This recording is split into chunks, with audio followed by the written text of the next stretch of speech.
Bien, chers amis, bonsoir. Nous allons essayer en quelques minutes de continuer ce que nous avons dit l'autre fois. Et je vais continuer à lire à la page 5, en fin de page, ce que j'avais écrit à l'époque, en 2007-2008. En cherchant l'universel sans l'aide du Dieu 1, l'être Adam a inversé l'ordre des choses et provoqué l'éclatement de la vérité, comme on l'a dit l'autre fois, révélée, en autant de petites étincelles spécifiques, mais secrètement complémentaires les unes aux autres. Alors là, ça mérite vraiment une explication, j'espère synthétique, j'espère compréhensible. Je vais essayer d'être le plus simple possible, parce que là, c'est très très important. Le fait que Adam Arishon, avant la faute, était dans la lumière, c'est-à-dire recevait ce qu'on appelle chez les kabbalistes le Or Aganouz, c'est-à-dire cette lumière originelle qui est absolument fondamentale, qui permet de comprendre que chaque acte de notre vie quotidienne a un sens. Sans cette lumière, on ne peut pas, d'ailleurs cette lumière va revenir avec le Mashiach Ben David Bezrat Hashem, et bien cette lumière c'est, disons, un peu voilée, puis de plus en plus voilée avec la faute, entre guillemets, d'Adam Arishon, pour ne plus être perceptible dans les générations suivantes, et donc cela a entraîné de plus en plus le sentiment de liberté par rapport à la divinité. Donc le libre arbitre s'est installé, et donc l'homme a eu ce sentiment qu'il était libéré, je répète ce que je disais l'autre fois, du joug de Dieu. Mais ce qui est important de comprendre, c'est que cette libération a provoqué un inversement de l'ordre des choses. C'est-à-dire que la pensée, la volonté divine a été perçue par l'homme à l'envers. Et ça, c'est la source de toutes les souffrances. C'est-à-dire que le bien devient mal, le mal devient bien, il y a une sorte de confusion des genres. Ce qui est plutôt masculin devient plutôt féminin, etc., etc. On rentre dans le temps du Maboul, ça veut dire dans le temps où l'ordonnancement des tâches, l'ordonnancement économique n'a plus de sens que si ce n'est que la recherche du profit pour le profit. Et on est prêt à tout détruire, tous les équilibres, à inverser toutes les structures, mais l'essentiel, c'est de s'enrichir. Alors, cette inversion des choses a provoqué l'éclatement de la vérité. Alors, vous voyez, quelque chose qui est absolument infernal, en fin de compte, produit son propre, entre guillemets, son propre bien. C'est que, qu'est-ce qui s'est passé en fait? Le Harizal a très très bien expliqué dans son livre Etz HaChaim, il a très très bien expliqué qu'en fait, il y a eu une sorte d'explosion pendant la faute d'Adam Arishon des vases. C'est-à-dire que le contenant n'a pas réussi à supporter ce Or Aganouz, c'est-à-dire cette lumière de l'infini, qui était pour lui beaucoup trop lourde à transporter, à regrouper, à supporter, et donc cela a entraîné un éclatement d'équilibre, ça veut dire des instruments qui portaient cette lumière. Et donc cet éclatement a provoqué un infini éparpillement de débris, entre guillemets, qui font que, en fin de compte, chaque élément de cette lumière s'est réparti en fait dans tous les mondes d'en bas. C'est-à-dire, elle est toujours, heureusement, Baruch Hashem, tout à fait réunie dans les mondes d'en haut, mais dans les mondes d'en bas, elle est éparpillée, elle est divisée. C'est le monde de la division, c'est ce qu'on appelle le Gan, c'est-à-dire le jardin. Et dans le jardin, vous avez évidemment toutes sortes d'herbes. Chaque herbe a sa propre racine, et chaque racine porte son herbe avec sa fleur. Et donc, chaque élément de création, grâce à cet éclatement, si vous voulez, c'est le côté bien de la faute d'Adam Arishon, si je peux me permettre de parler comme ça, ainsi, va entraîner l'éclosion de millions et de milliards de fleurs pendant toute l'histoire du Hémet, c'est-à-dire du Aleph au Tav. Et c'est évidemment toutes les découvertes scientifiques, etc. Mais le problème, sans pouvoir voir le lien qu'il y a entre les différentes inventions. Enfin, disons, on ne parle pas d'invention parce qu'en fin de compte, on n'invente rien, on découvre. On découvre. Vous comprenez maintenant, évidemment. L'homme n'invente rien, il ne fait que découvrir sous la volonté divine ce que Dieu a créé, c'est tout. C'est déjà beaucoup.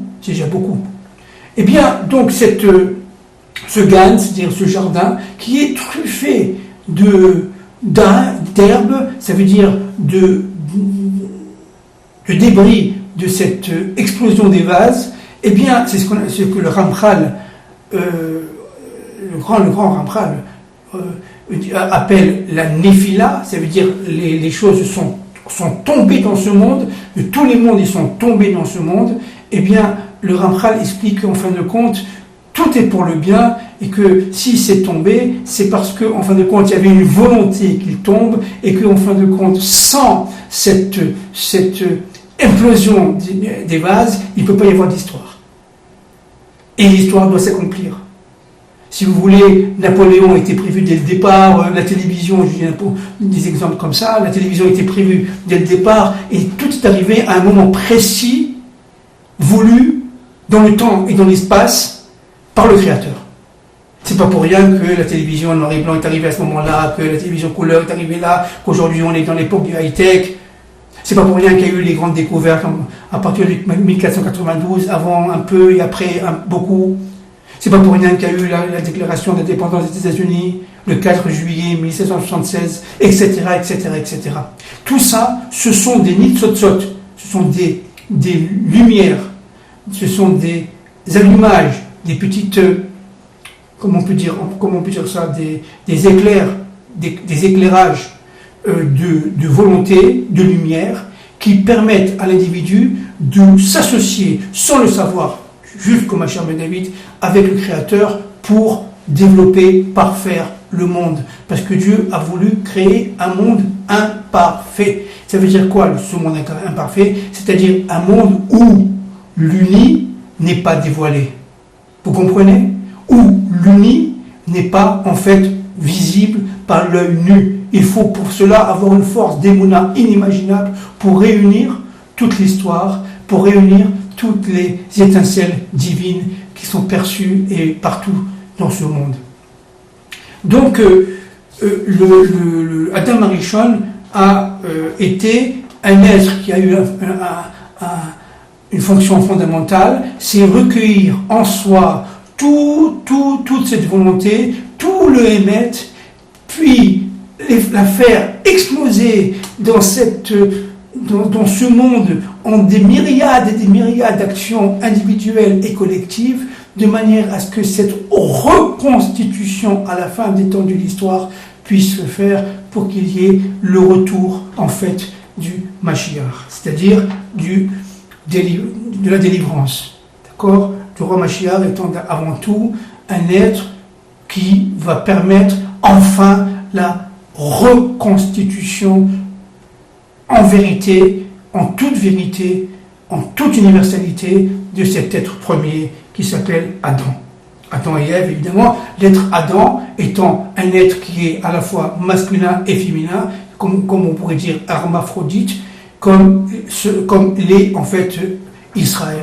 Israël étant, je l'ai déjà dit plusieurs fois, un être collectif hermaphrodite, c'est-à-dire qu'il se suffit à lui-même en passant par, évidemment, les ordres et la volonté de Dieu. Il reflète les nations, il contribue au développement des nations, mais en tant qu'être collectif, il se suffit à lui-même parce que c'est un peuple un, avec, évidemment, la royauté divine, bien entendu, au-dessus de tout ça. Alors je continue à lire. Je reprends même. En cherchant l'universel sans l'aide du Dieu un, disais-je, l'être Adam a inversé l'ordre des choses et provoquer l'éclatement de la vérité révélée en autant de petites étincelles spécifiques, regardez ce que j'avais écrit, mais secrètement complémentaires les unes aux autres. C'est-à-dire, en fin de compte, tout était préparé, prévu, tout était pour le bien. Dieu dit à l'homme, garde l'espoir.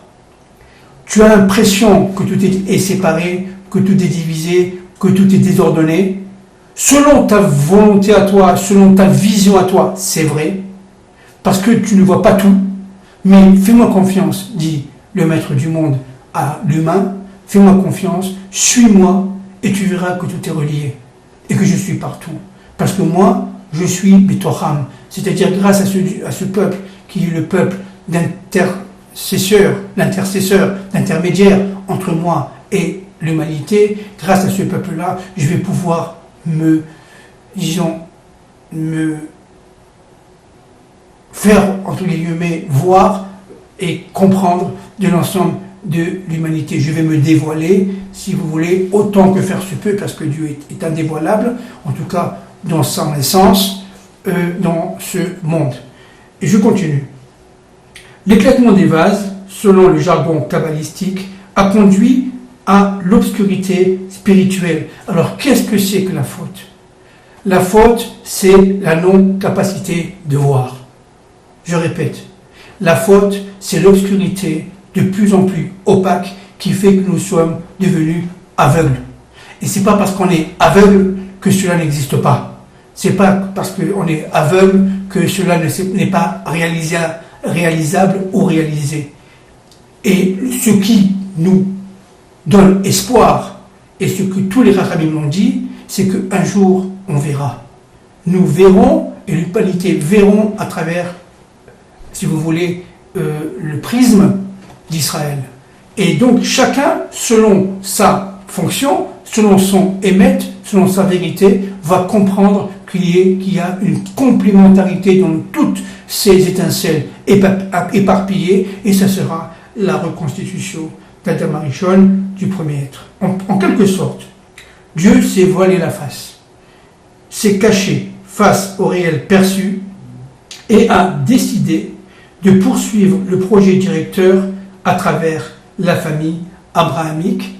Et là, nous sommes rentrés dans un point évidemment fondamental, c'est que Abraham, je l'ai déjà dit les premières fois, étant un être par définition universel, qui portait en lui la capacité de mutation, Abraham devenant Abraham, le père d'Israël, mais aussi le père des nations, et bien Abraham devenant Abraham portait en lui cette capacité de réparer, entre guillemets encore une fois, la faute d'Adam,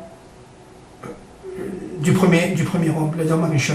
Le peuple juif a donc pour mission d'empêcher l'obscurité spirituelle de régner en révélant par son existence intrinsèque propre la réalité perçue du Dieu un. Je répète, c'est très important.